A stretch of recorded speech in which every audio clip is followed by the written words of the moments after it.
are kindly requested to proceed to gate number 4 for boarding. TV partenza per Atene e Cairo, volo 840, imbarco immediato, uscita 5. TWA departure flight 840 to Athens and Cairo, boarding now gate 5.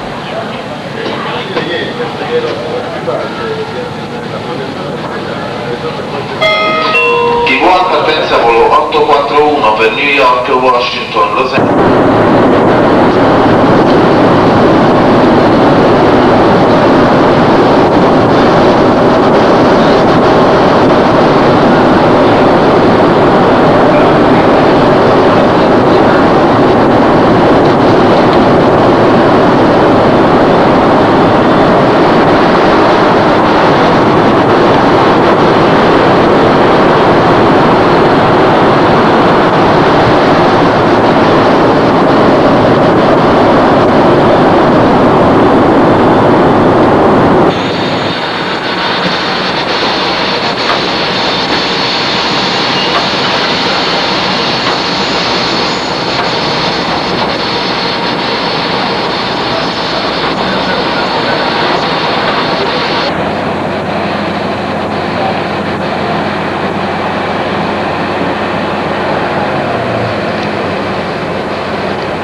The Dan Hotel in Tel Aviv.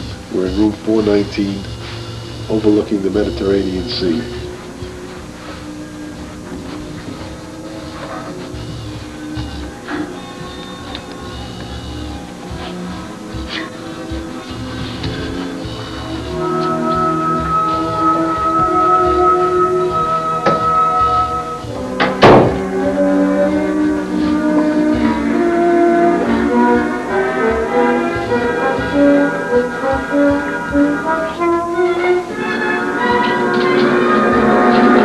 That's the patio overlooking the Mediterranean, which the door's trying to open.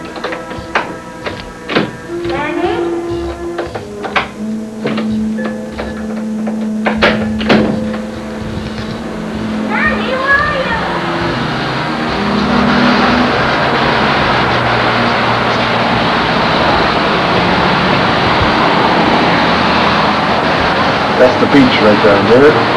And you might make out the waves breaking.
outside. We'll see how traffic goes, and then we'll decide.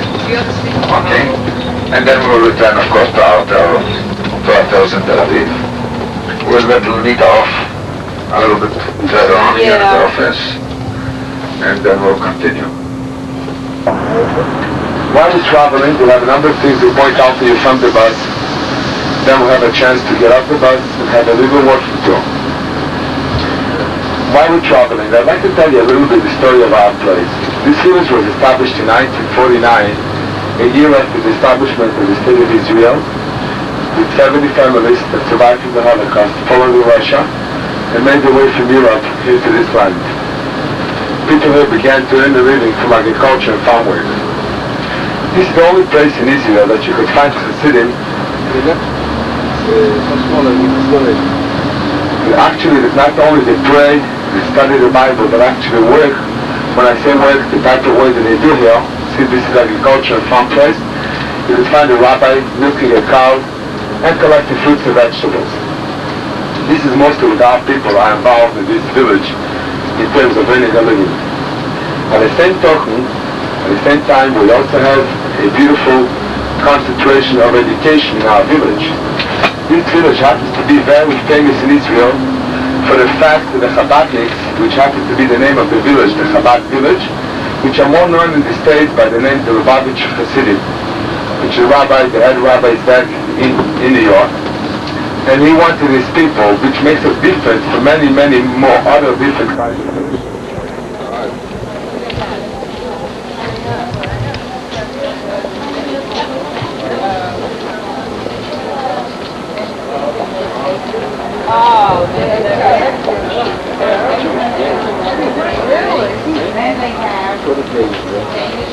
Oh, you're a friend. What's your name? My name is Leon. What's your name? Gabi. Avram. Avram, it's up. Nice to meet you. Oh, red Yiddish? Rabbi Saleh. Ich Yiddish, ja. Ja. Ik ken je. Machste. Was ist deine Name? Shaya. Shaya. Meine Name ist Shaya. Ja? You're Shaya. Selbe Name. Deine? What's your name? My name is Gabi. Is Gabi and Avram. Leon. Leon. Shalom. Is television? It's television. A television? Yeah, yeah. We America, Israel. American. Very good. Very, very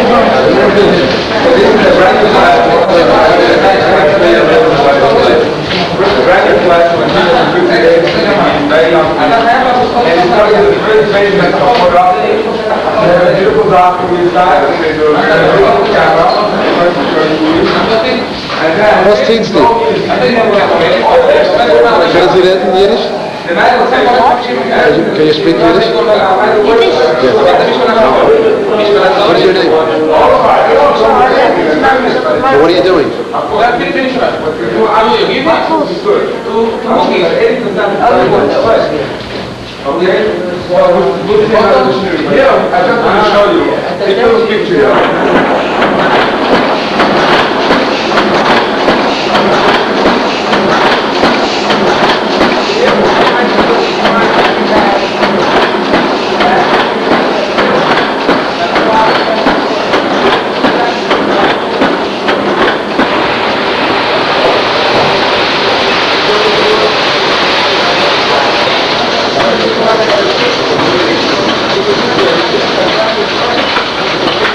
What are you printing?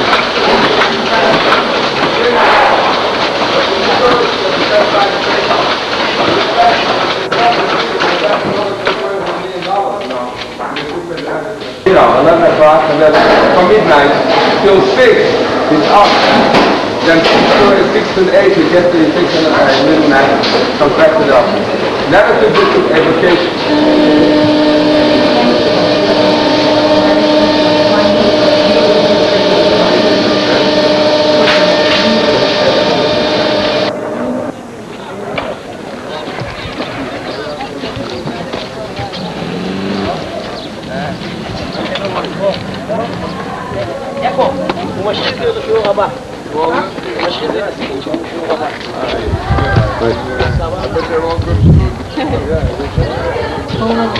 What?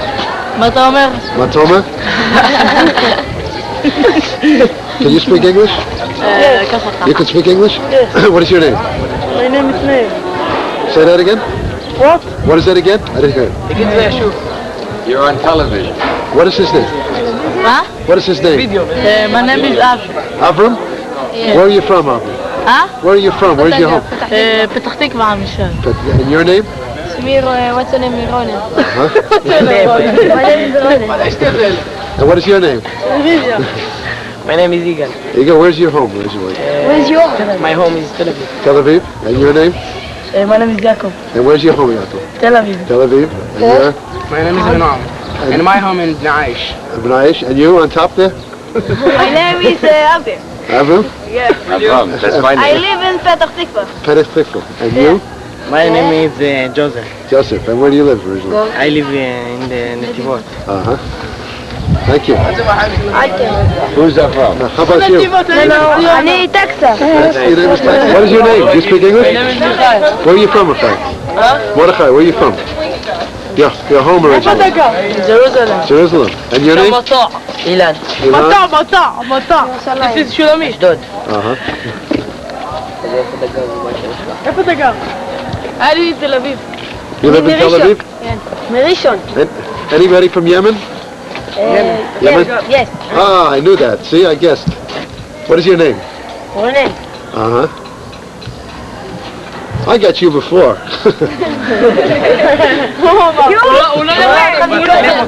Shalom. Bye.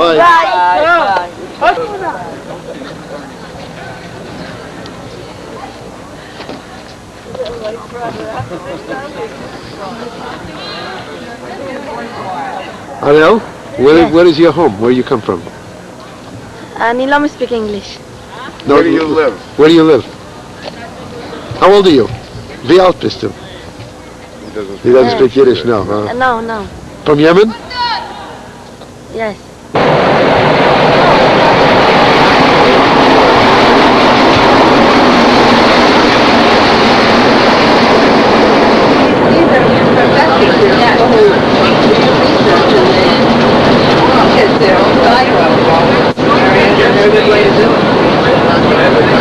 We're heading south to the Gaza Strip.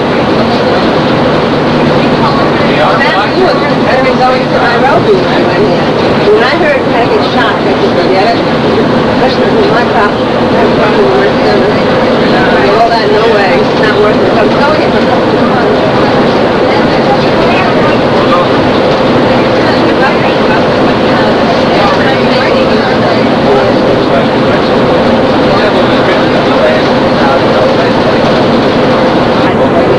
Yeah, they have to go to the army and they will not let them go. Not going to turn it, you know.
Before the war broke out, and a few years later they got the land here and established the kibbutz. That was in 1943.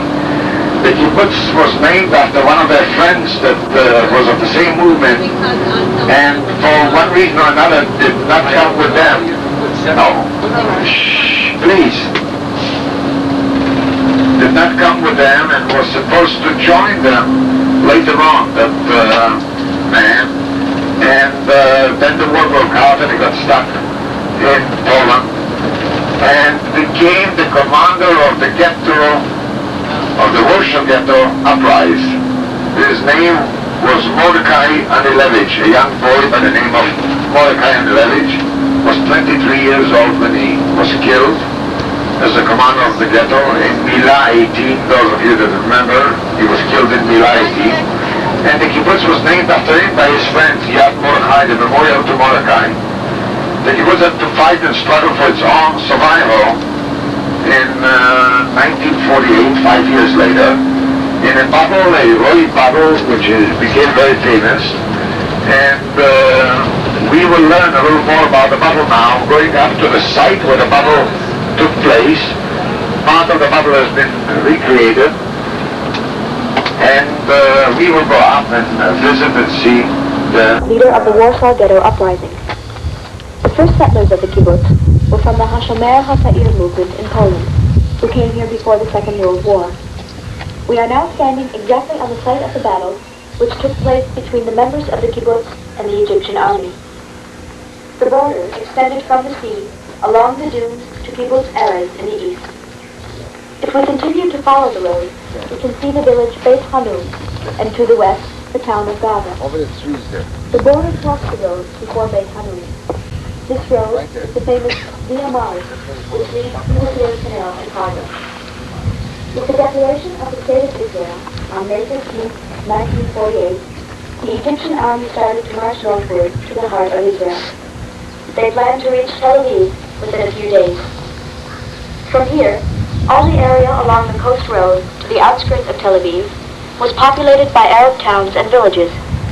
Only 4 young kibbutzim were among them: Nerim, Kfar Hadarom, Nitzanim, and Yad Mordechai. And of them, only Yad Mordechai lay directly on the road. The Egyptians attacked Nerim and Kfar Hadarom between the 13th and the 15th of May, but failing to capture them, decided to abandon and progress to the north. On the morning of May 18th, the Egyptian forces approached Yad Mordechai. We had been busy throughout the winter fortifying ourselves against an enemy attack. At that time, we had 10 tent posts of the type you see here. On the eve of the battle, we managed to evacuate our children to Kibbutz Ruchama in Palmach Amud Tar. Kibbutz manpower consisted of 130 members, men and women, and 20 members of the Palmach. We had approximately 55 light weapons, 1 2-inch mortar, and a middle-sized Browning hand machine gun. That was our heavy equipment. We also barricaded the road by felling eucalyptus trees across it. The attacking Egyptian force was an infantry brigade of approximately 2,500 soldiers. They had cannons, tanks, armored trucks with mounted cannons, and 2 airplanes. By the early morning of May 19th, our kibbutz was under an aerial attack. Within a few hours, the kibbutz was in flames. We did not fire at the armored cars, but saved our ammunition for the infantry offensive, which began at noon and extended to the spot on which you are now standing. Until evening, the Egyptians tried vainly to capture this hill. Most of the Egyptian soldiers were killed or wounded near this fence. At night, we climbed the hill and took their weapons. This was a great boost to our modest arms supply. During the next 4 days, the attacks continued, but again in vain. By this time, our dead numbered 16, and our wounded 20. On the 23rd of May, the 5th day of the battle, the Egyptians employed new tactics. They pushed forward in tanks and armored cars, followed by infantry, who fired in shells. Finally, they succeeded in entering the kibbutz, in the tank which you can see here. They captured post number 1, after killing all its members. In our counterattack, the tank was damaged, and could progress no further. After much bitter fighting, the post was retaken, and the Egyptians were forced out of the kibbutz. But our manpower and arms had seriously diminished. Our casualties were 23 dead and 35 wounded, and we were left with neither ammunition nor grenades. Without reinforcements, we could not resume fighting. We called for aid, but it was not available. Palmach headquarters began to evacuate the wounded, and we decided to retreat in the direction of Bra'am. Retreating was no less dangerous than fighting, since we had to pass close to the Egyptian lines under very heavy fire. By dawn, most of us had reached Ra'am. On the way, we lost a man and a woman who were carrying a wounded Palmach member. All three were captured and later killed after having been cruelly tortured. Thus, the 6 days of Yad Mordechai drew to an end, 6 days which prevented the Egyptians from advancing to Tel Aviv. They lost some 300 soldiers here, and their spirit was greatly weakened. These 6 days were enough for the young state to prepare barricaded defense lines, to collect arms, and to restrain the strength of the invader in the north. The Egyptians stayed in Yad Mordechai for approximately 5½ months and destroyed everything. On the 5th of November, 1948, Yad Mordechai was liberated. The same day we returned and started to rebuild our kibbutz. Until the 6 Days War of 1967, we were an important defense post on the border of the Gaza Strip. After the great victory of the Israeli army in that war, Yad Mordechai ceased to be a border settlement.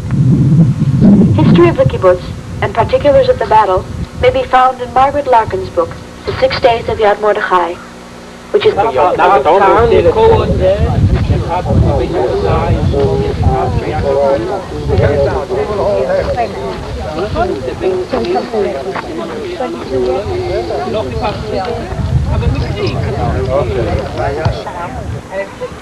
No, I didn't notice. But I also noticed on the other side I saw It hurts me. on the other side I saw ostriches. It was like a little animal farm.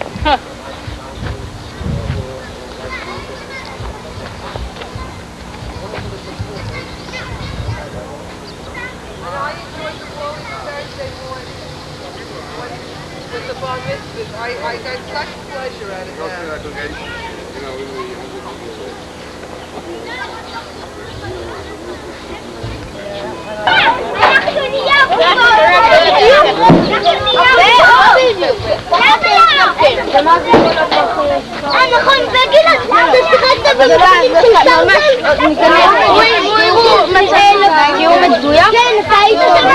Shalom.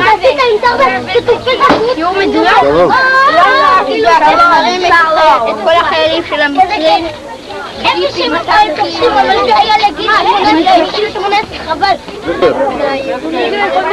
Where? In Jerusalem, Yerushalayim? And your name? Yes, what's your name? Michael. And where do you live? Also Yerushalayim? And your name? Michael also. Same name. And what is your name? And you? No. And what's your name over there, lady? And who are you? What's your name? And you? What's your name? My name is Amichai. Amichai? And where do you come from? How old are you? He's 9 years old. 9 years old. 9. ילדים, אנחנו עולים כבר. About them, 9.5. something like that. Shalom. בבקשה. למה הולכים לשחזור? כן, כן, פניו, לעלות למעלה.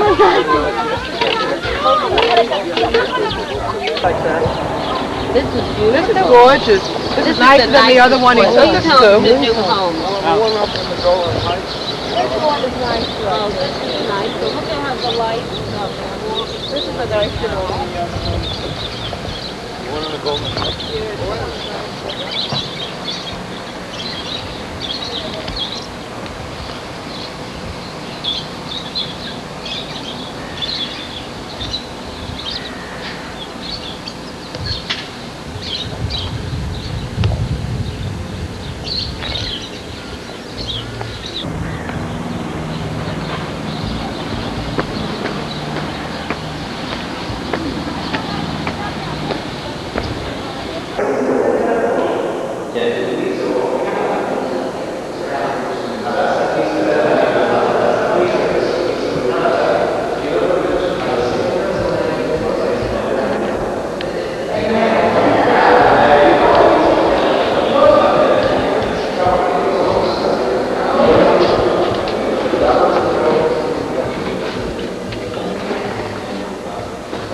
הסגנון שלנו.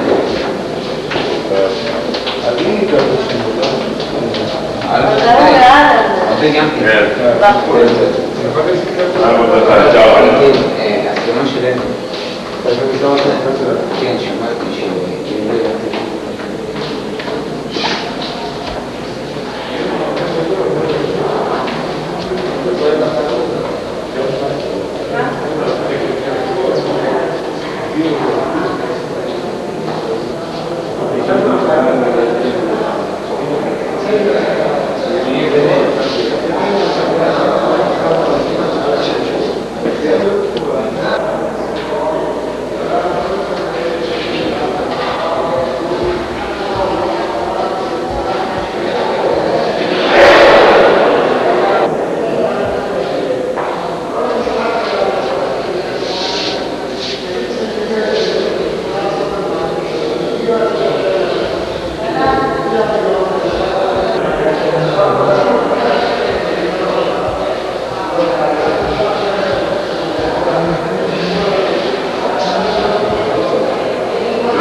אמרתי להם שמים כבדים זה מים מוסרת, אז עושה את המים כבדים.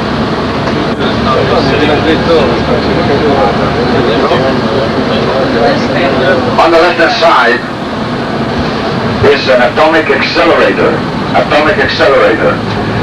And for experiments, this is one of the 3 or 4 biggest atomic accelerators in the world.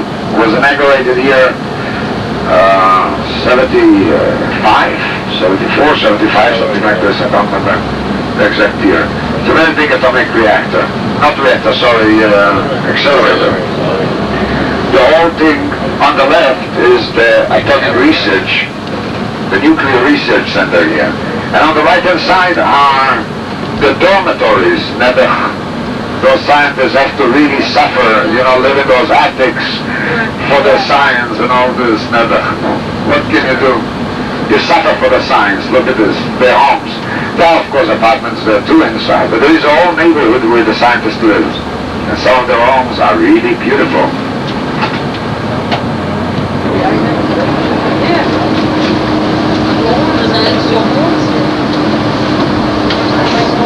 Okay, ladies and gentlemen,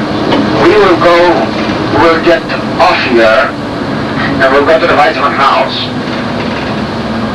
And the bus will drive around and meet us on the other side. So those of you that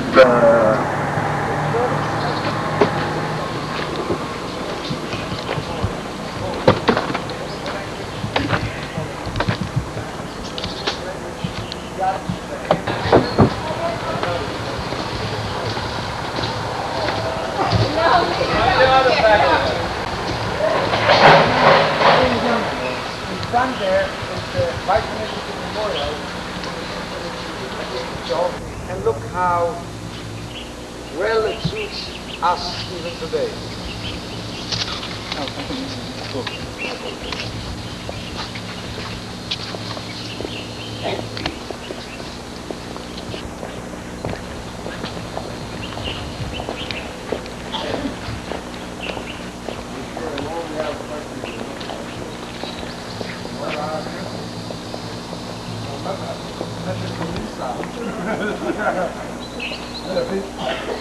Three-quarters of the world are together. Something like this. Not that hard country. Three-quarters of the world.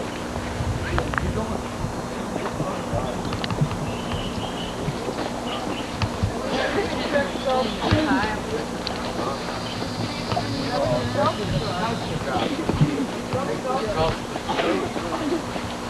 I can see the ground moving out the way I am. Where it goes?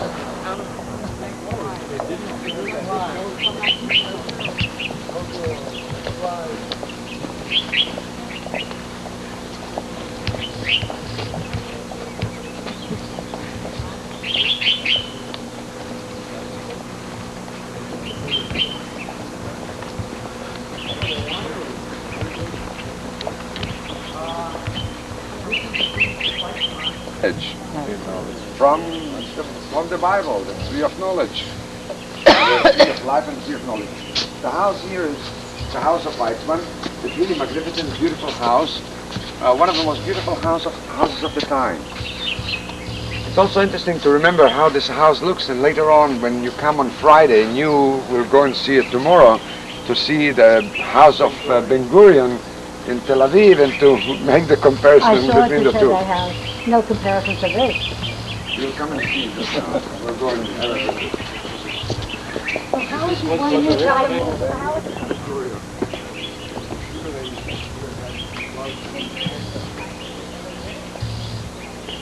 One of two cars given by Henry Ford to Harry Truman and Chaim Weizmann.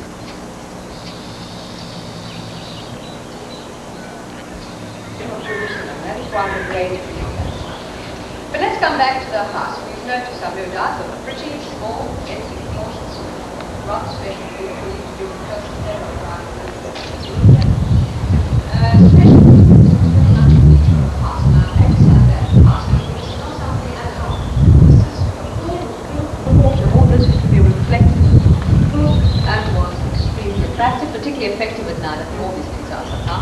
At night, when lights are lit up. All right.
She is again.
What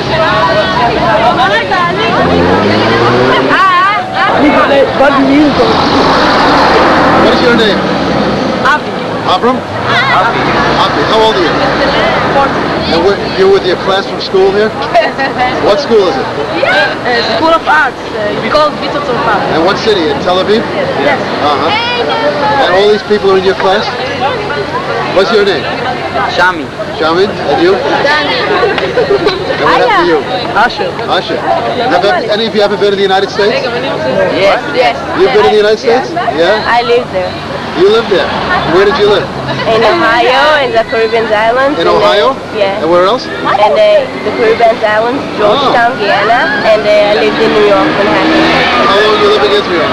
Usual 4 years, probably, no, 6 years. I think. Uh-huh. You like it better here? Yes. Yes. Anybody else been to the United States? Live in the United States? No? What's your name? Alex. Alex. Uh-huh. He was in the United States. He was 6 years. Which was that? You? You live in the United States? Where'd you live? In New York. What part of the city? First in Queens, then in Brooklyn. Uh-huh. And just for 6 years when you were young? 6.5. And then you moved here? Where do you like it better? Israel or the United States? Israel. Which? You should come to It's a very great country. What is your name? Yeah. Sure. Nice talking to all of you. Thank you. In this part of the world. Deliberately, I'm starting with you the introduction in Hagimnasia Ha'ivrit Street. We have to mention the fact that the state of Israel is a result of the lovers of Zion, the ones that have arrived between the years 1882 and 1886, and dreamers of Zion that were rushing into Holy Land on half-sinking vessels from North Africa since the end of the 13th century. The last European Jews that have arrived to Holy Land were the ones before the First Crusade. Because when the Crusaders were busy invading parts of Europe, they were killing Jews and Lutherans and Protestants. So Jews could not arrive to Holy Land. So when we think of Hagimnasia Ha'ivrit Jaffa, we are thinking of the end of the 18th and 19th century. This is a part of Jaffa, which is quite new, but for you Americans, old. And British, I would say, quite old. So, those are houses that were built when the first the south from east. So it was at the time of Abdul Hamid II. You had time, can you decide near the clock tower when the clock tower was erected? In 1906. So this is more or less the time when those houses were started here as a part of the new commercial center of Jaffa. On our way into that street, I don't know how many of you have been looking north, which means to your left-hand side. And there was a building with a red roof and a green sign on it. There was the beginning of the High Institute of the Jewish Zionist movement, Hagimnasia Ha'ivrit, that was known later on in Tel Aviv as the reason to build Tel Aviv around that place, today Shalom Tower. Number 9 is usually the corner where I stop the people for the introduction, but there is a car parking there today, and this is not helping me. And I have also a problem at the beginning of the tour to overcome the noise of the street. So I'm not going to tell you long stories while we are walking in those busy streets. But on the other hand, I would like to miss the smell, the atmosphere of old Jaffa. So this is why I'm dragging you into those dirty streets. So from 1910 till 1932, this is modern Jaffa, and making a part of Jaffa outside the walls that were removed around this area around the year 1888. Now let's leave those streets and look towards Ben Eshel Street. You have here beautiful arches, making entrances to houses dated to the end of the 18th century. The foundations are dated to the end of the 16th century. You have modern edition up to 12%. Without the cover of protection, I would like to but as you are going that seriously, I would like to take you to the Khan el-Kama, the Caravan de Torah, the Caravan that is appearing in a part of a painting that probably many of you have seen. The one in the Louvre in Paris describing Napoleon in Jaffa. Have you seen the painting Napoleon near a white horse and three generals there are? So that has a little bit used the background of the Armenian quarter that is not over here, but the Khan is there. So I would like to face with you that building. So we are going back now to the year 1799.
Our imagination to ignore all those modern times and those characters and paint blue.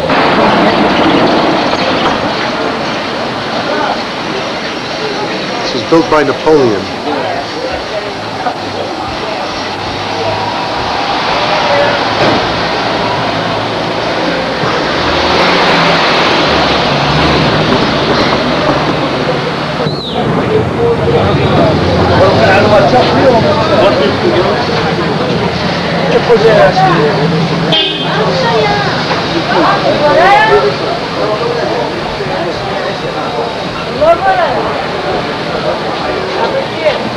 قديش هاي الواحد عزوب شام عزوب هي لمين هذا؟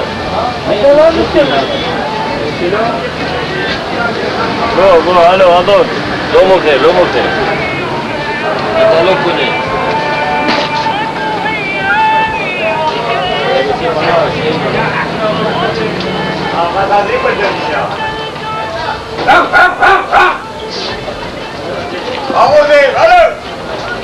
كان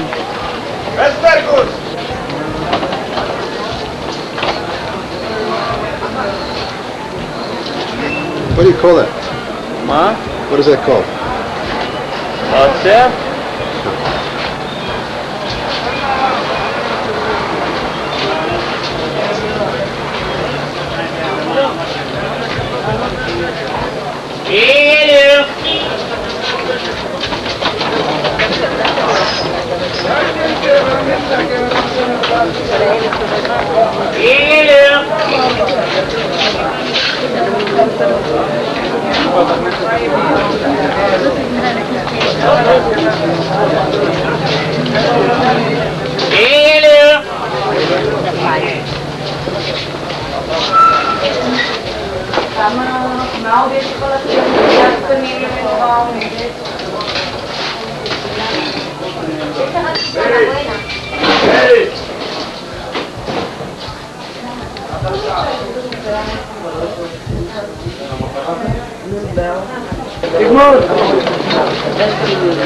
هاي بوبا هذا $40 في القفصية ببيعوش في الخليل. في الخليل قديش انت؟ بالخليل فيش شيء ابدا. كيف؟ مو تتكلم عن ايه؟ سبعينات ما فيها بس هو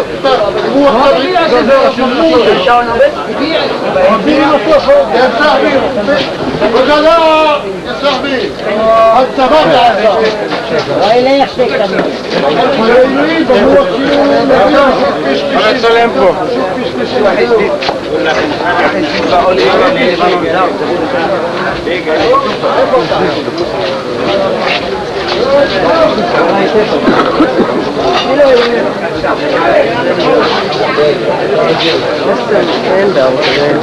Jazz commentary. Shamwa. Don't back up, there's a car coming. What? There's a car right behind you. All right, let him run you over, I don't care. يلا علي باي صفيف صفيف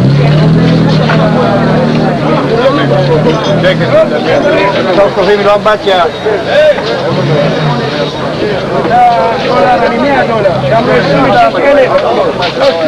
זה בדרום ובצפון. בדרום 13.5 מחליף. בצפון 26.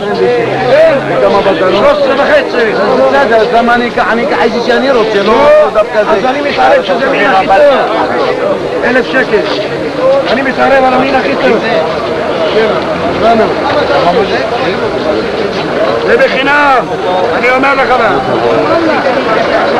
זה הכי טוב. מה זה, טלוויזיה? כן? יש לך לפחות?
سجل عنه سجل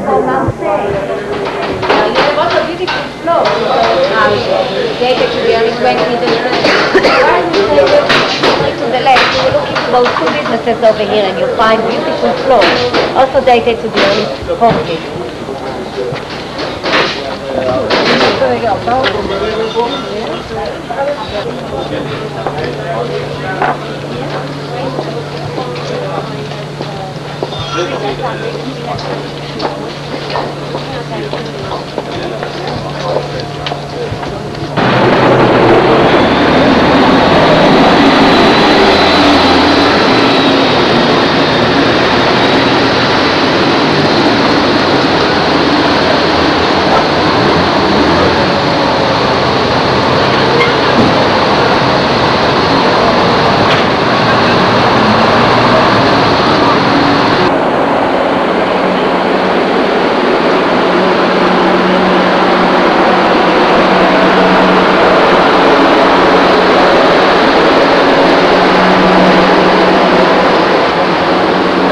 Sea 5,000 years ago, 3,000 years ago, when the Phoenicians were on their way south or north, or the Egyptian merchants, or the Greeks, or the Roman merchants, or the European ones from a distance, they could see wide blue houses. But when they came into Jaffa, they were describing Jaffa as the place where the rest are chasing the cats.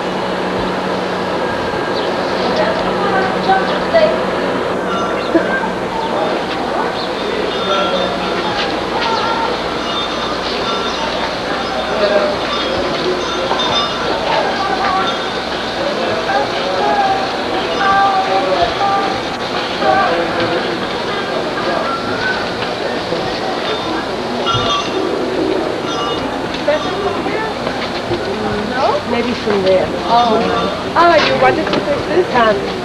Oh.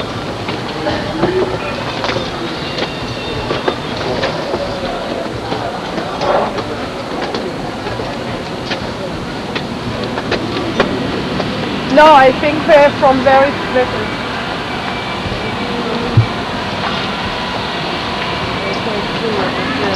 No. Do you want me to wait for you? No. To go down? No. I get it from here.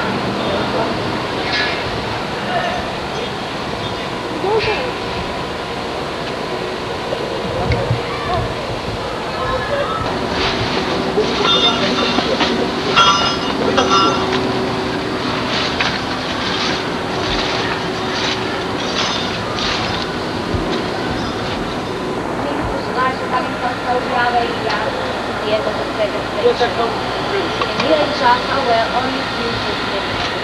What is the strong community? Then are coming the Crusaders, chasing out all those Arabs coming from different countries. So why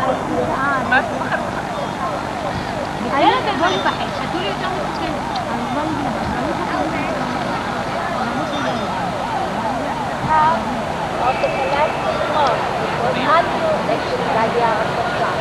But it was kept at the end of the First World War by the Turks, by the Turkish governor.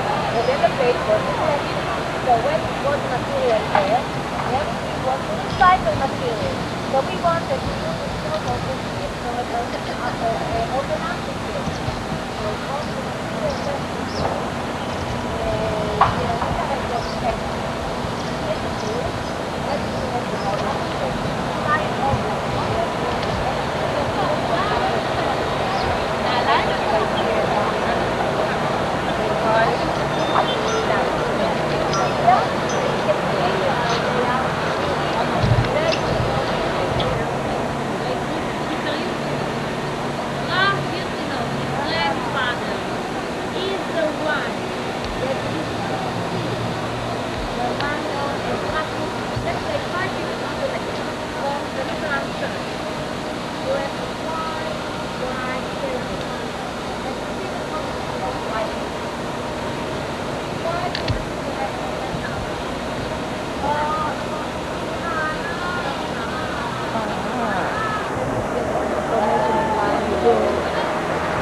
now, back to Napoleon.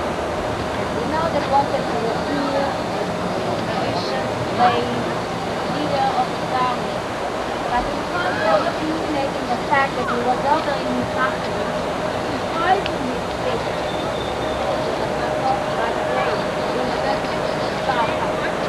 Some people are not listening to that.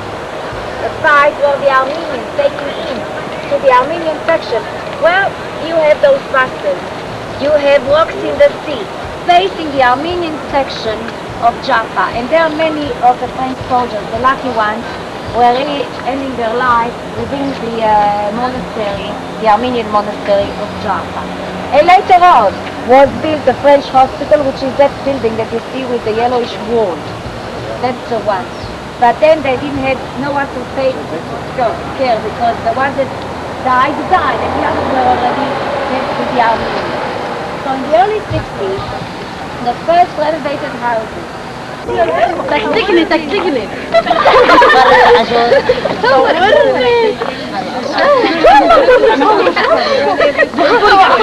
حربية صورك حربية سلام صورنا صور بلا باش بصور هذا لا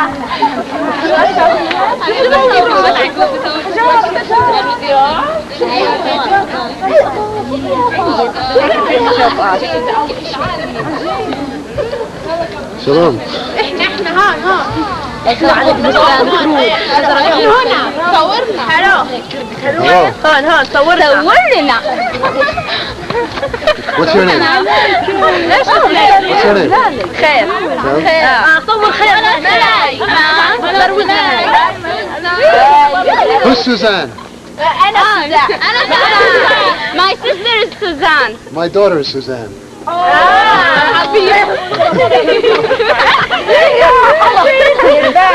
عم تبوها حابش حابش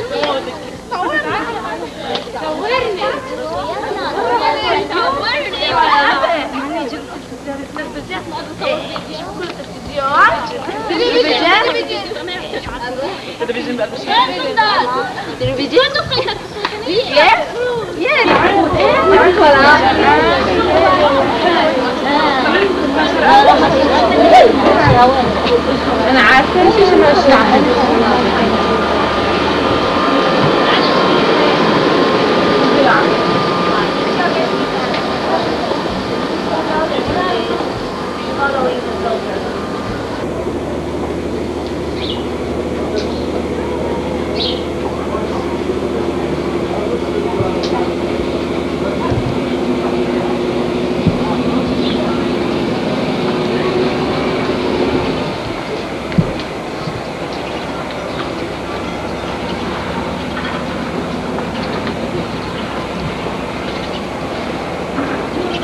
The Greek Orthodox St. Michael Church, which is not used yet because they're still busy renovating it. Another building that was collected for many, many years, we are going to the Faith Tunnel.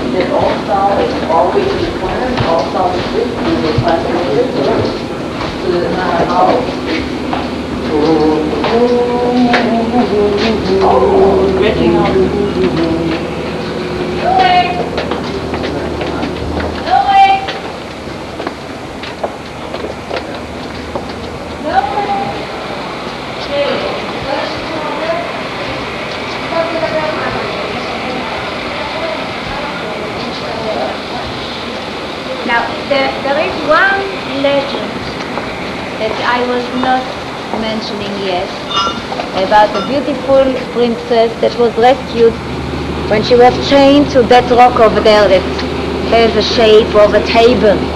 The Andromeda was rescued by her fiancé, Zeus, and they went somewhere on the white flying horse. In every mythology you have that white flying horse. We have in Judaism also Elijah going with the fire chariots and the white flying horses. You have Muhammad on his white horse El Burak. So why should the Hellenistic period not have also one of their legends with the white flying horse? So that's the place. Jonah and the fish. Please don't say the whale, because in Hebrew was not the meaning of Leviathan mentioned in the Bible. It was great big fish. So this is also something to do with Jaffa. And the Pisces is reminding us the story of Jonah. We are not yet there. We'll continue towards Pisces too. Here you have an example of families of artists living together. Here you have a film conductor with his wife, the actress. There you have a composer with his wife, which is a fashion designer, and they have one of the most beautiful houses in the world. She's Italian, and she has brought her beautiful taste, good, exquisite taste into Jaffa. Here you have an architect, which is after a musician. Here you have Yael the potter. That's the way they live, and the children they play.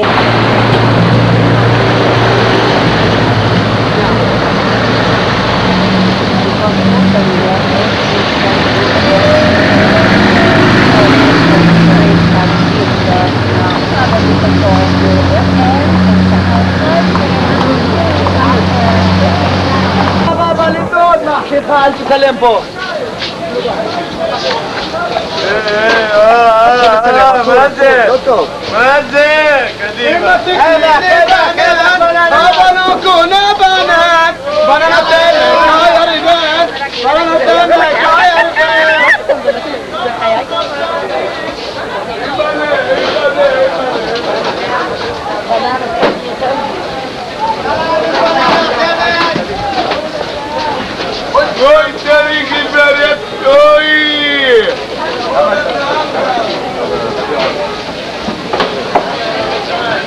Ornas 250, Ornas 250, Ornas 250. Ornas 250, Ornas 250.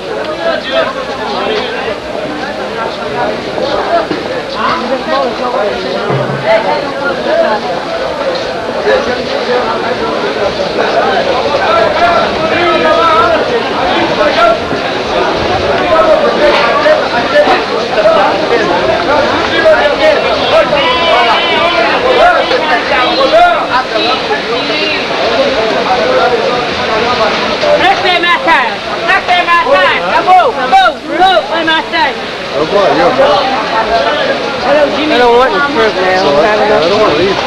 That's you. No. You got the money. I know.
How are you?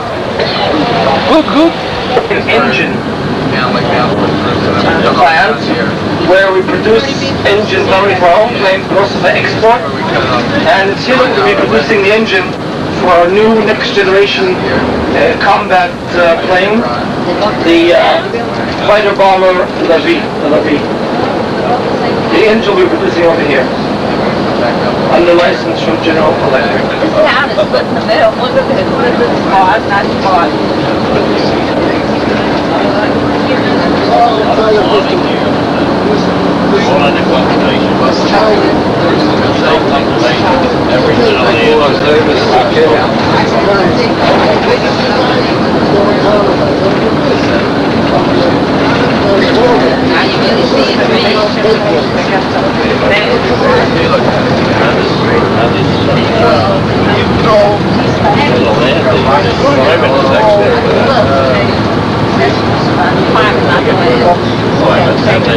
Whatever the irrigation is, without irrigation, it looks barren. Dangerous curve, you little dickhead.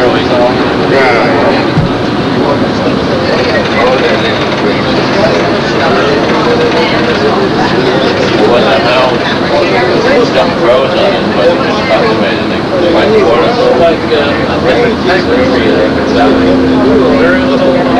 Well, you notice high mountains, deep gullies, what we're talking about, you can't move an army through here. And if you look carefully, you can see as far as the Mediterranean sometimes on a clear day from here. Why don't we stop and take some pictures? You don't have time, you don't have time. You don't have time to take pictures. Yeah. Let me Can I borrow one of your maps, the maps that that Israel gave you? One of these from maps. You have any of the colorful maps? Do you have one of the maps here? I just want to borrow it, I'll give it back to you. Middle East. Okay, can you all see the map? Yes. Can we see the map? Good. Now, this is the map of Israel the way it is today. Today the border between Israel and Jordan runs down over here along the Jordan Valley. The West Bank of Judea and Samaria goes like this. This whole area and this whole area over here. And this whole area here. Almost all the brown area. With Jerusalem, so little corridor leading up to Jerusalem. There. Little corridor leading up to Jerusalem and then back again. Okay, today we control this whole area. Like I said, we're driving through it now, there's no problems. The Jewish settlement, by the way, similar to the one we're going to be in, or we're going to be in is bigger, overall. This is a new Jewish settlement, similar to the one we're going to be in later. This is called Telem. T-E-L-E-M, Telem. One of the West Bank settlements, if you want. So you can see we're not talking about shanty towns or shacks, we're talking about regular proper houses, homes, factories, industries, etc. We'll be talking more about West Bank settlements in a little while. Anyway, the rule by King Abdullah, nothing to do with the partition whatsoever. When the partition was not accepted and the Arabs attacked us, all the fighting was inside. At this stage, Jordan, Syria, Lebanon, Egypt, Saudi Arabia did not take part. Only after the last British soldier left, the British High Commissioner, Sir Alan Cunningham, left the country, did the Arab armies invade us. Egypt from the south, we talked about that yesterday in detail. Jordan from the east, Iraq from this direction, Syria from that direction, Lebanon. But we have four absolute bottom line, red lines, which we cannot in any way cross. There are four bottom lines, there are four items which we cannot in any way give up on because our lives are dependent on it. Item number one, or factor number one. Today, with our radar stations up on the high grounds, we have a 2-minute early warning of any enemy airplane attack coming from the east. 2 minutes early warning. It doesn't have to be Jordanian. What to stop the Syrians from coming through the gullies of the mountains over here and surprising us, suddenly shooting up and attacking our cities? What to stop the Egyptians from coming in through here? Egypt is a confrontation state. There's no peace with Egypt. Don't anybody think so for a moment? Saudi Arabia, Iraq, Iran. The enemy could be any enemy from this direction. 2 minutes early warning before the planes attack our cities. We can live with that. We can live on which tanks can go up into the mountain range area. From the mountains down to the coastal area, which is a very, very heavily populated area of Israel. Therefore, condition number two is we maintain what we have today, our present tank-stopping ambush capability along the roads. They're not noticeable, you can't see them today, but they're there. They're in caves around the side of mountains, but they're there. We must maintain them there. We cannot in any way allow for some international force to stop an advance of 9 and 10 divisions of enemy tanks in this direction. Once again, not necessarily Jordanian. It could be anybody coming from that direction. In whatever political entity is created. If you want me to come back to that later, what kind of political entity, because in actual fact there is already a political entity living here. The question is just making it legal. Sort of photographing the status quo as it is today. Because today, the West Bank is closely connected with Jordan in any event. We'll come back to that in a little while, because in the meantime, we're entering the city of Hebron. Hebron is an Arab town on the West Bank. It's a very, very... It's a very...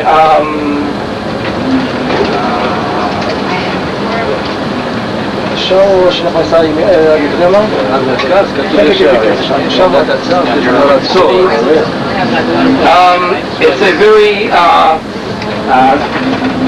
religious, orthodox, I would say extremely orthodox Arab town. To this day you won't find one movie house in Hebron, and you won't find one shop that sells wine in Hebron except the Jewish shops. Hebron has always been a hotbed of resistance against any conqueror. Even to this day, we have problems, unfortunately, with Hebron. However, not problems that will involve us in any way. This is more at the governmental level. Hebron is mentioned first when the spies come back to Moses. The 12 spies come back to Moses and tell him, say, forget it. It's a raw, terrible country. It's a country of giants. It's a country of the desert. What are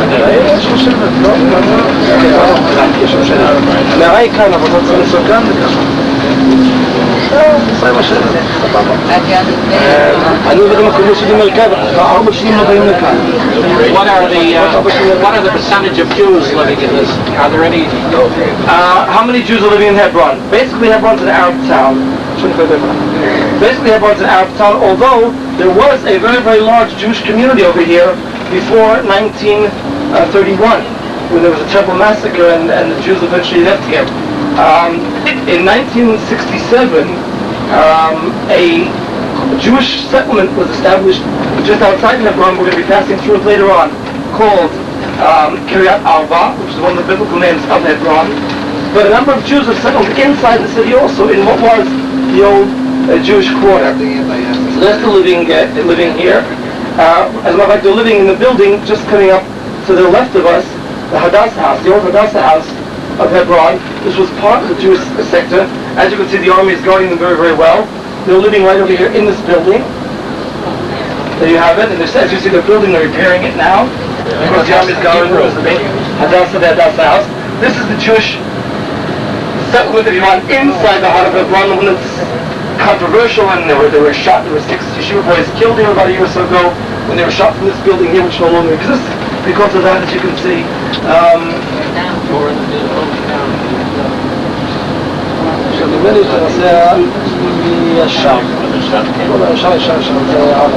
noticed that the women do not cover their head here, their face. Some do, some don't.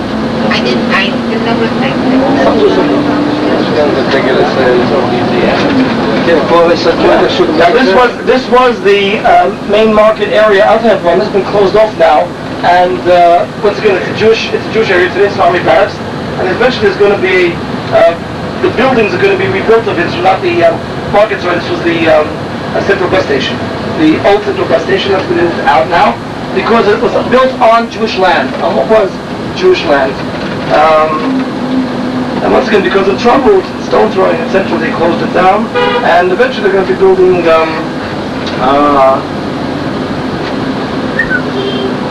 eventually they'll be building more buildings connected with the Hadassah house there.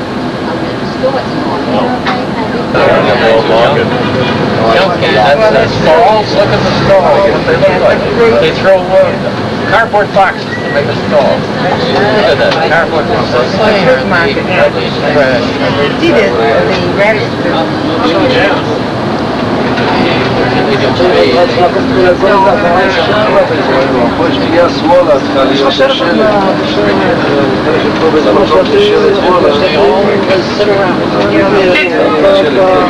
Are all these men here, most of them unemployed, or?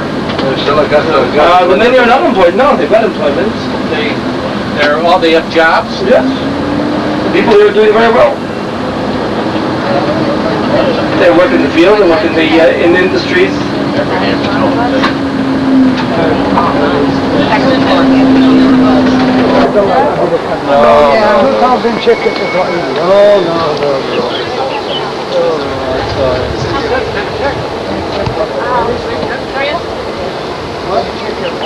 going to come back out. We'll take the picture. Where's Grant?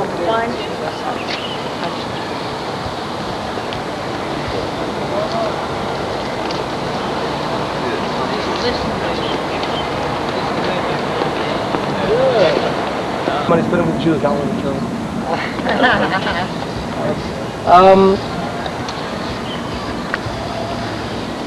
You haven't been to Jerusalem yet. We start officially on this tour. Some of you have been unofficially or beforehand.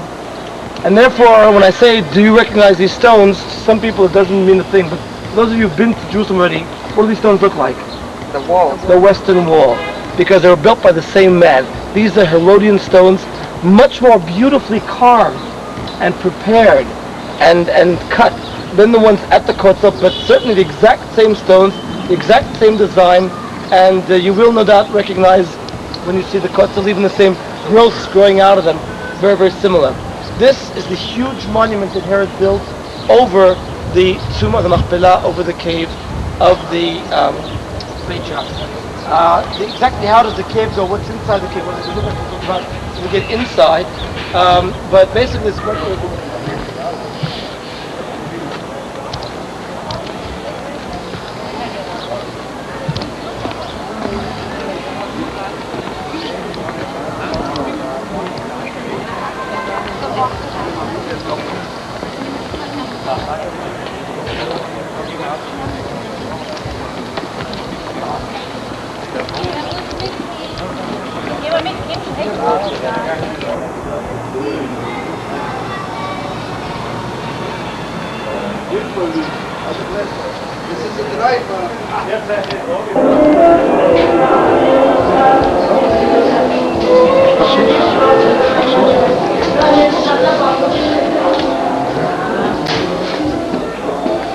Only 5 times a day. Train. We'll close here at 11:30. Everybody out. In it. We have their what's called prayers. They only have one.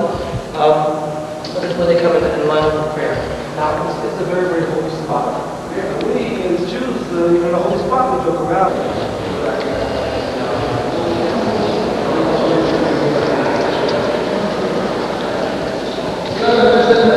He wants to submit.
يبن شام أبرام المزبيح ويعروخ طايسين ويعقود إسحاق بنو ويسيمتو على المزبيح مع الله يسيم فيشلح أبرام يدو بكحة ما خيلف شخوطة بنو ويكرا إلى قد أخذ ماي من الشمائي ويمر أبراهام ويمر إماني ويوم من الأنشلح يدر يوم بهار أدوناي يرأي بكرام الأدوناي الأبراهام شنيت من الشمائي ويوم يرمي بشبال من يوم أدوناي كيانا شرسيتا يتدبر الزبل وحسكتا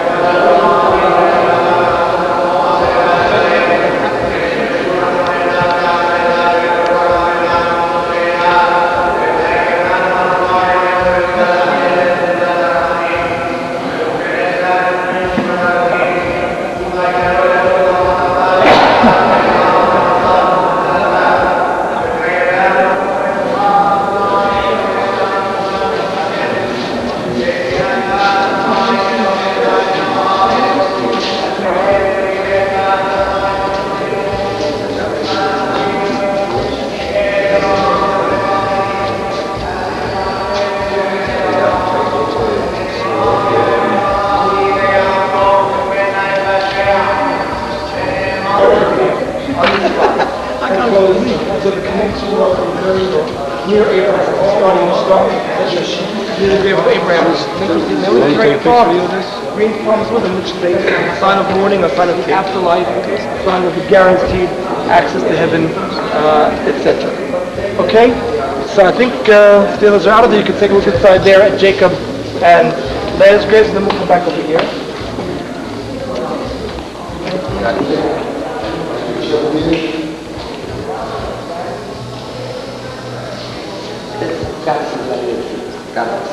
Whether you place me in the... You see it? Yeah.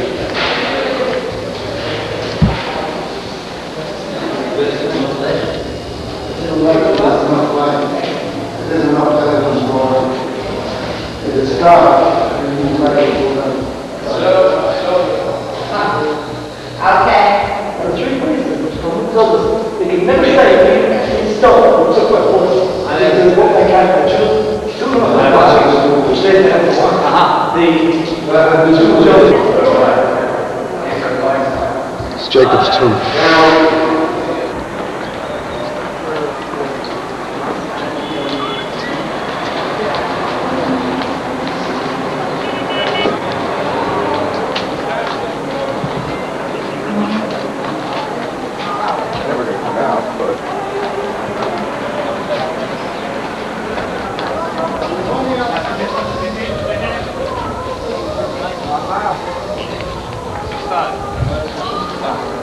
Ronnie!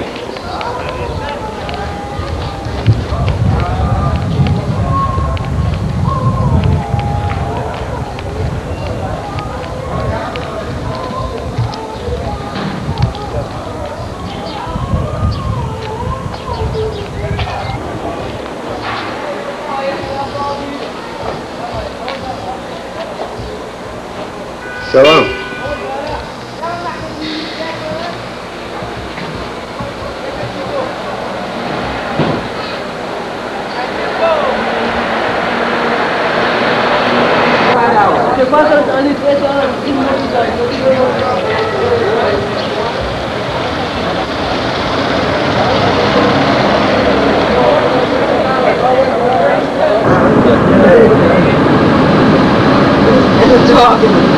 They're complaining about the low price of mutton.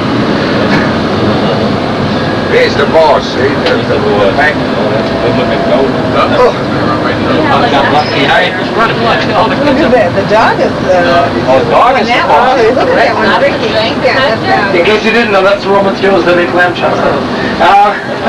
Thanks, I needed that. Who knows what I had for dinner last night?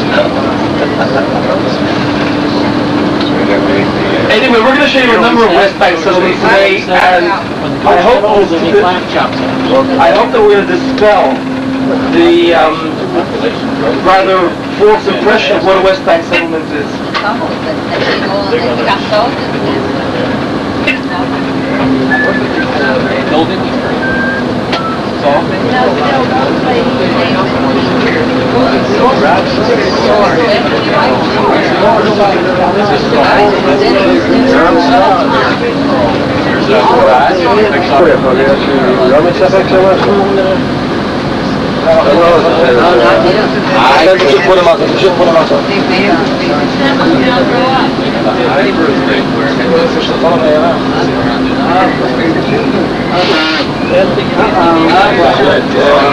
Okay, very good.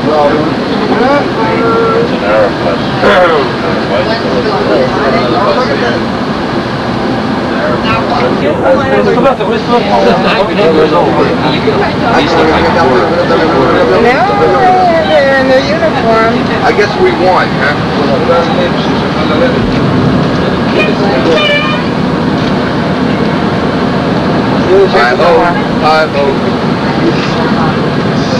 She turned her head.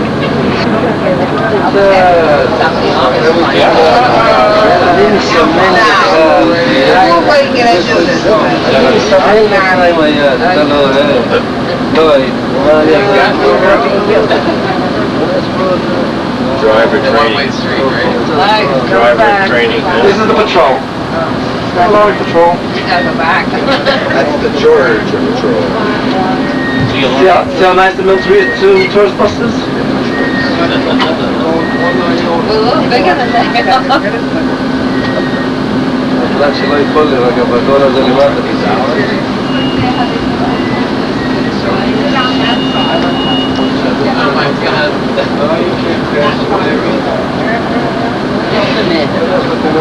all I was Get on the other side of the bus. You looking down on that side? Yeah, you don't want to look down on this side. No, I don't think I do.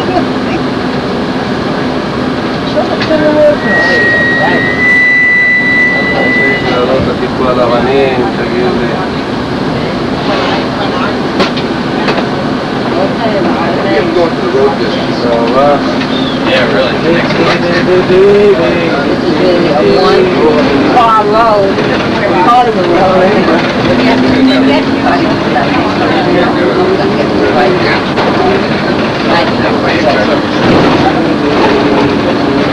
תיכנס לפינת הסבירות של הבטחת ירושלים, אנחנו נקרא. And you were trading organization. Tell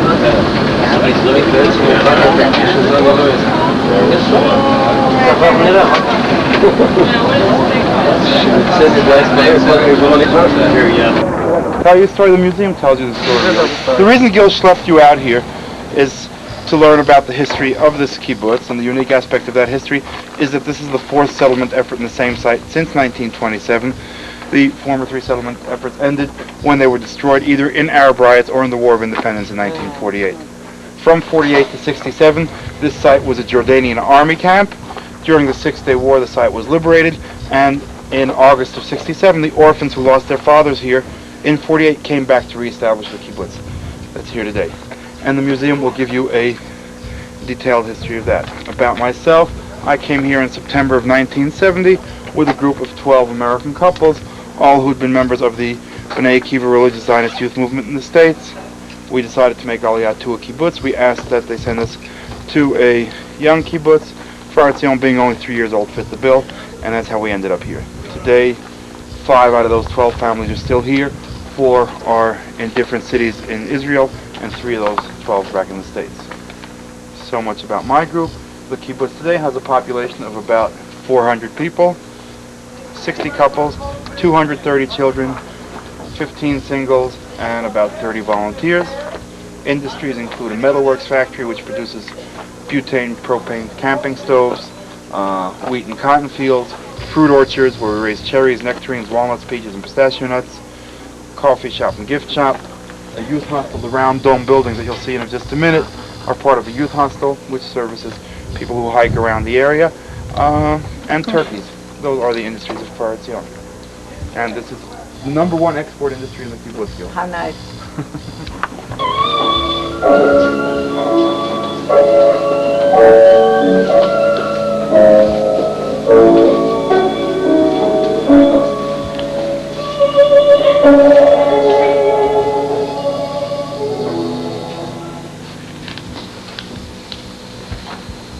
Looked at longingly from across the border during the 19 years when this area was under Jordanian administration.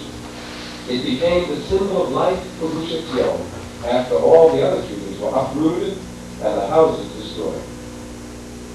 Plate number 20 features a new beginning. Note once again the constructive activities of planting and settlement. The sons and daughters who had been evacuated as children from this village 19 years earlier of this area of the Judean hills. Veshavu banim likula. The children shall return to their borders. This is a fitting quotation from the book of Jeremiah, which concludes our story.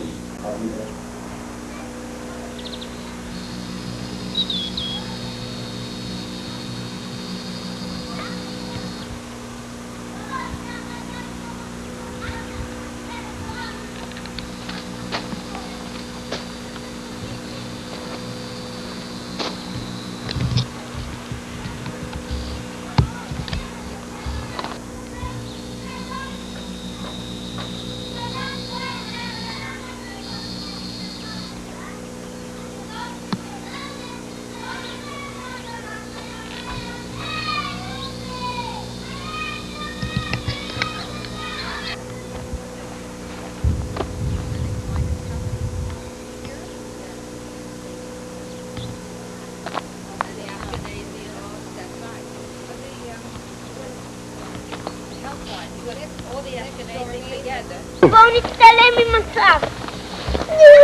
חכה קצת. שלום. חכה רגע. חכה קצת. תצלם אותי. רגע, למה פה? מי מחזיק את זה עם מסך? אני יחזיקו עם מסך. יוחאי החזיק את הסף. ויוחאי אבל יון. יוחאי הוא מתכונן הוא ככה. What is that? תצלם גם אותי. לא, קודם תצלם אותנו, אחר כך תצלם. Turtle. קודם תצלם, אחר כך אותנו. נו, בוא.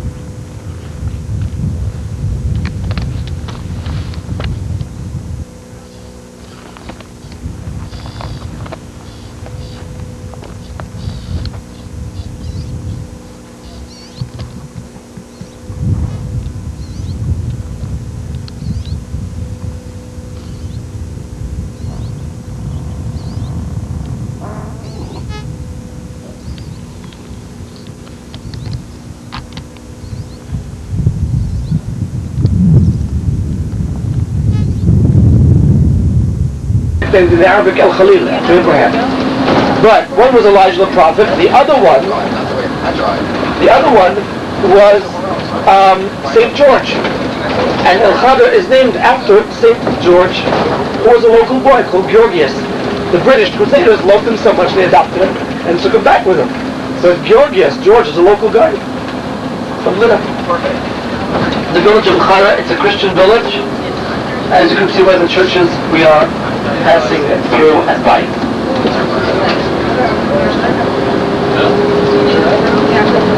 And now we're coming to the village of Hussan.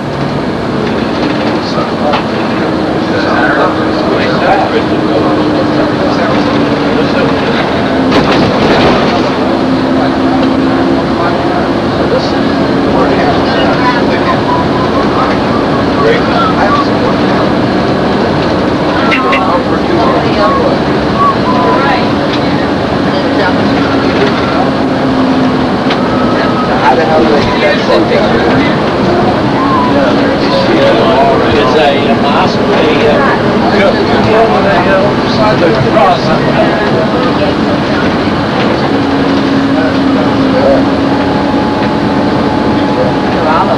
One is a completely separate planet, even in the context of the Middle East. Also an economic situation. Everything, Lebanon's economics are based on drugs, on hash. Difference between the communism and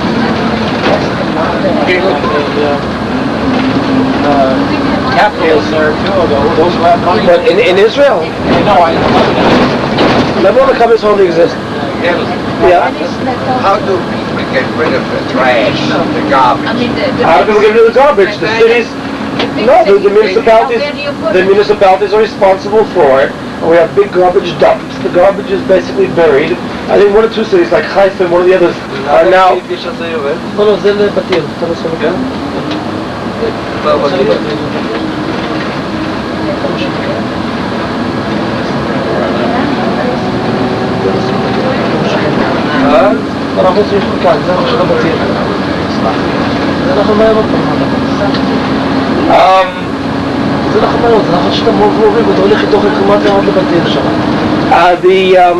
before we can rebuild the temple. There is no need to wait for the coming of the Messiah before we rebuild the temple, unlike Christianity, which claims that Jesus has to come. We have to wait for the Messiah to come before we can start functioning in the temple. That's a different story. That's a different story. But let's talk. There's even talk at very, very low levels, professor levels at universities, between the Jews and the Muslims about us buying from them. No, not the mosque. The temple did not stand where the Dome of the Rock is. That's the whole beauty of it. The temple stood a bit to the north of where the Dome of the Rock is today. And today we're talking in terms of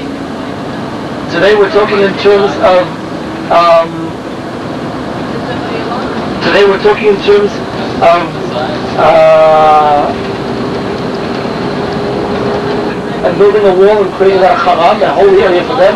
We don't need that part. That part doesn't need to do with where the temple stood. We need the northern part. By the way, we're now, so we can see it from here. Yeah, in a minute. Okay, it's in the haze. But if you look down over there, you see a village. See it in the haze? In the valley. Okay, that's the village of Nakhlin. Now, during the Turkish period, for almost 300 years,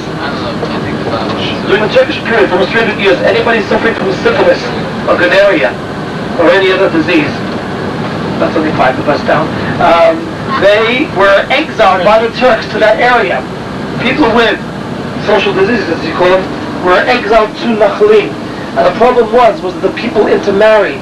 They didn't realize the genetic problems involved with what was the area that was part of Israel all the way. This was the Jordanian frontier line. See him? Yeah, the 8 blocks. That was it. And as you see, we've been crossing back and forth across the old green line. No problems, no roadblocks, no police, no army, no passports needed. And everybody's at peace with everybody. And seriously, the papers tend to make a lot more of an issue. And they tend to blow incidents way out of proportion, which is what newspapers are there for. That's their job. Make headlines. Although you can take cameras with you, you're not allowed to take pictures in the cave today. Because they want to preserve the very, very delicate ecological conditions in the cave. They only allow pictures on Friday morning. And they're open for half a day. Then all the camera buffs can come and take pictures. When it was discovered about 8 years ago, it was such a well-kept secret. But although everyone in the country knew that an incredibly beautiful spot right inside that cave had been discovered, very few knew exactly where it was, how to get there, or how to find it. I remember I'm a member of the Society for the Preservation of Nature. I'm a senior member there, and I've been a member for many years. I'm an instructor there. I instructed their courses also. And I remember that I got a call at 10 o'clock at night to be ready half an hour later. But not tell anybody where I was going, to bring warm gear and climbing boots. They picked me up in a Jeep. We went in a very roundabout way, making sure we weren't followed. It was incredible. And then we met 3 other Jeeps, and we came up from below, where we were probably going down afterwards. And then we had to climb. We had to climb for almost 3/4 of an hour, because there was no path. Now there's a lovely path, and we're going to walk down to get to the cave. But there was no path. Then we had to climb using ropes, using lighting equipment that we brought with a little generator, because there was no lighting inside. We crawled through the opening, and it was like a different world. It was like Disneyland. I can't describe it. You'll see what I mean when we walk in there. It was just unbelievable. When they first opened it, you had to book in advance 6 months. Everybody in Israel waited online to see that cave. You had to book in advance 6 months. Jews couldn't get in. There was just no time slots not available. Up to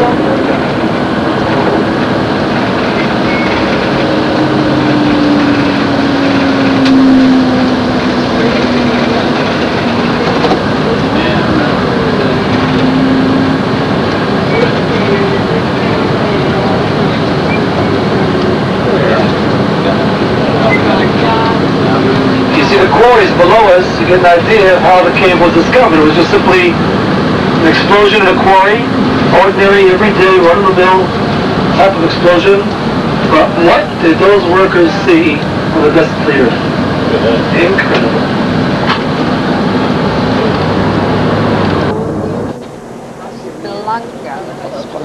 That's the person walking.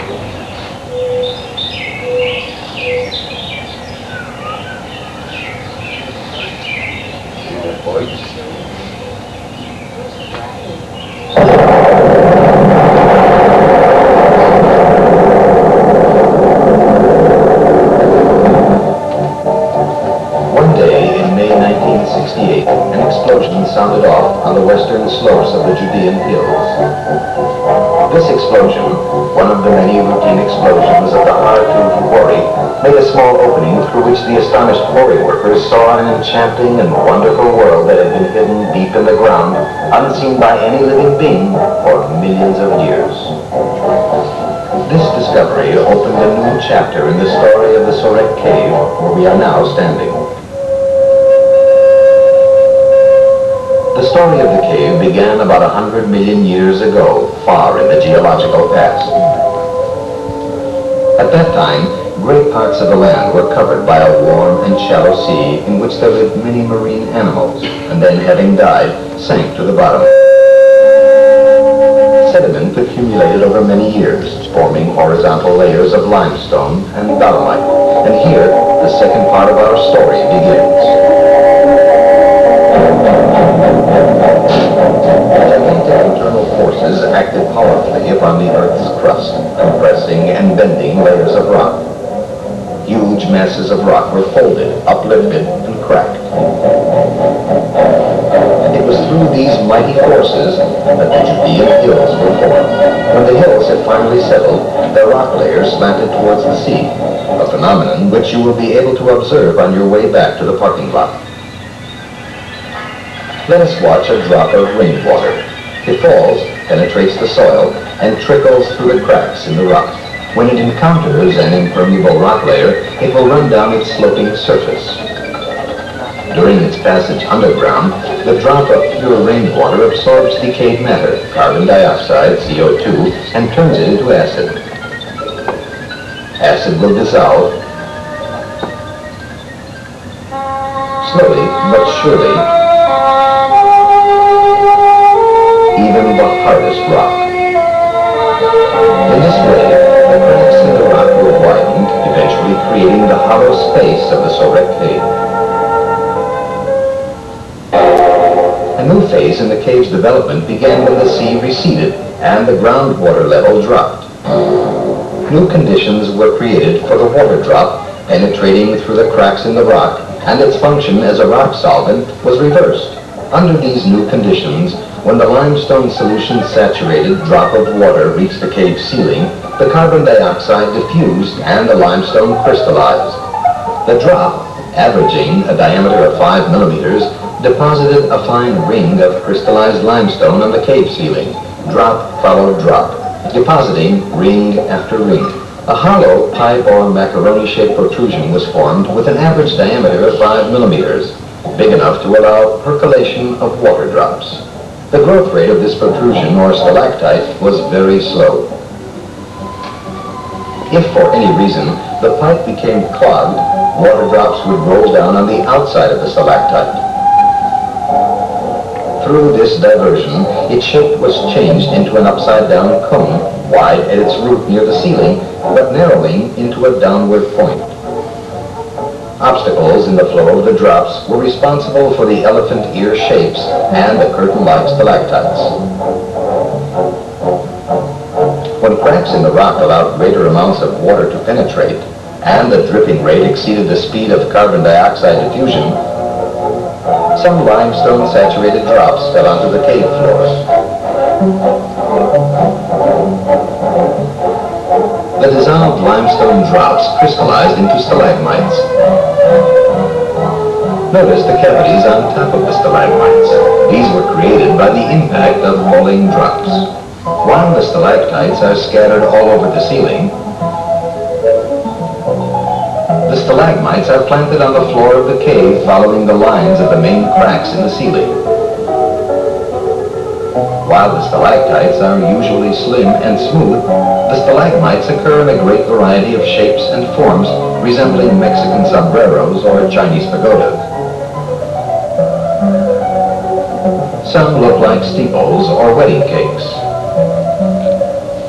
In some cases, a stalactite kisses a stalagmite, fusing into one shape. In others, they get very close, but do not meet. Sometimes the point of juncture can be discerned, but at others, the joint is so perfect that it cannot be detected. A pillar was created in this manner. A number of pillars merged into curtains or partitions, separating small chambers from the cave's main hall. The helictite, one of the rarest and strangest forms of crystallization, grew into every imaginable shape and direction, defying all the laws of gravity or reason. Other strange growth shapes are the corals, resembling clusters of buttons. They are scattered over broken rocks and stalagmites on the cave floor. The building and development process in the cave is still going on, but there are also signs of erosion and deterioration. Here and there, large chunks of rock have fallen from the ceiling, burying broken stalactites, and leaving the ceiling bare. A number of large stalagmites have collapsed, probably as a result of earthquakes. Evidently, these stalagmites were destroyed ages ago. But new stalagmites are growing over the old ruined ones, and life is being renewed. Although the cave consists of stone, it has vitality, a life of its own. Like all living matter, it develops, changes its form, ages, and rejuvenates. The Nature Reserves Authority assumed protection over the Sorek Cave a few days after its discovery. Much thought, love, and skill has gone into its development in order to make it accessible to visitors and to enable them to enjoy its enchanting environments. The authority was faced with the dilemma of whether to open the cave to the public or to preserve it intact with its stalactites and stalagmites.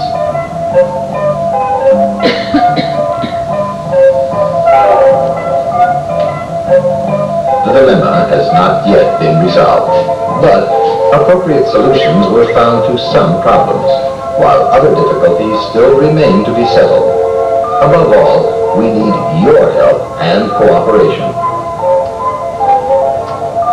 entreat all visitors not to stray from the paths and not to ever touch the stalagmites or stalactites. Please do not smoke. How do you call it? Artificial.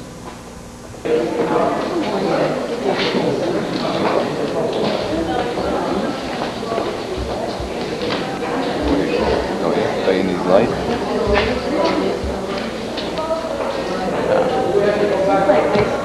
It's like, you know, it's hard to, you know, when it's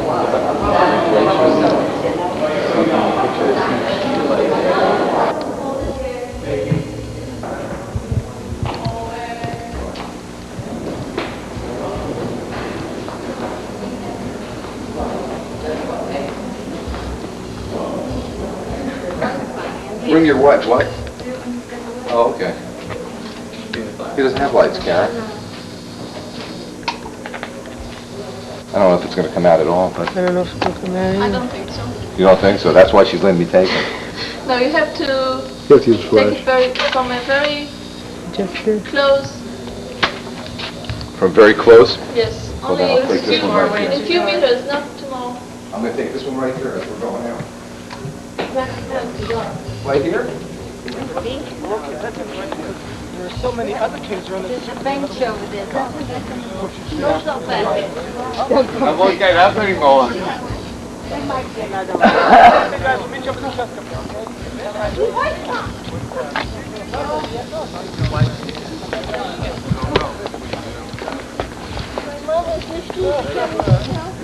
Let me keep going down. I'm not walking there. She's sweating. We'll get somewhere.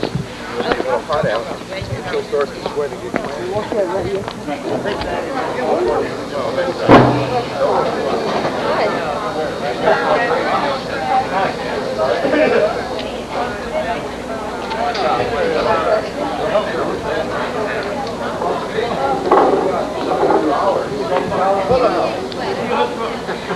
You know what? You'll give me $20 and then I allow you.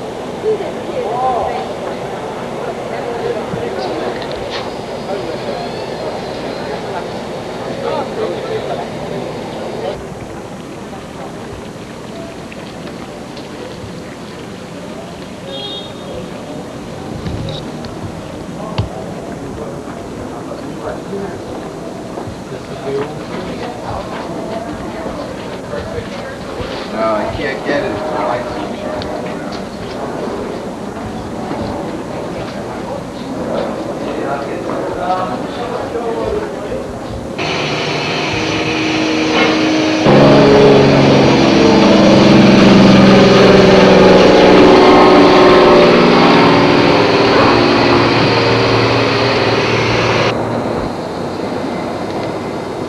Somebody's back here. I'm scared for a second. You can do it Saturday night, which is a nice way, because Saturday night is the only place where things are open. That's also when the Israelis come in, so it's really active and nice and fun. Okay? But let's now continue on.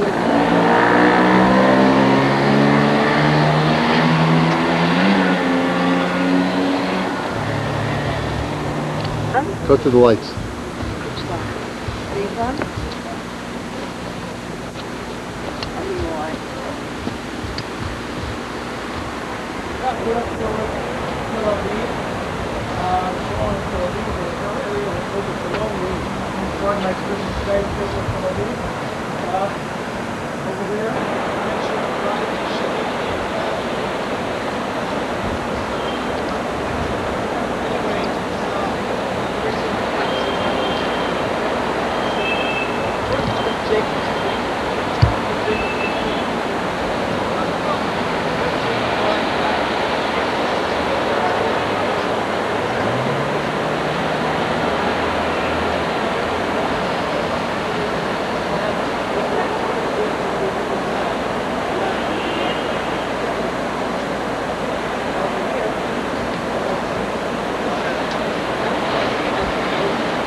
Happened, the Battle of Jericho. There we have the priests carrying their swords and the Ark of the Covenant, the Ark of the Ten Commandments, marching around Jericho.